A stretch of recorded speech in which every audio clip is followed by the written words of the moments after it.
એક એવો પ્લોટ જે તમને તમારા મૂળિયા સાથે જોડે.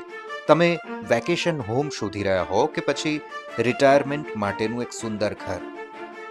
સોલિટેર બંગલોઝ એન્ડ પ્લોટ્સ તમને એક ઇન્વેસ્ટમેન્ટની તક આપે છે. 200 સ્ક્વેર યાર્ડથી શરૂ થતા પ્લોટ્સ તમને શાંતિથી ભરેલું જીવન આપશે. આ તક સાથે છે 20+ એમિનિટીઝ, જેમાં મેડિટેશન, સ્પા, જીમ તમને હેલ્ધી અને ફિટ બનાવશે. એમ્ફી થિયેટર, ટર્ફ, ટેનિસ કોર્ટ તમને એન્ટરટેઇન કરશે. અને જો તમારા ત્યાં ગેસ્ટ આવે તો એમને રહેવા માટે ગેસ્ટ રૂમ્સ પણ છે. 24/7 સિક્યુરિટીઝ પણ છે. બાજુમાં મોલ પણ છે. હવે આટલું બધું હોય પછી હજુ શું જોઈએ, નહીં?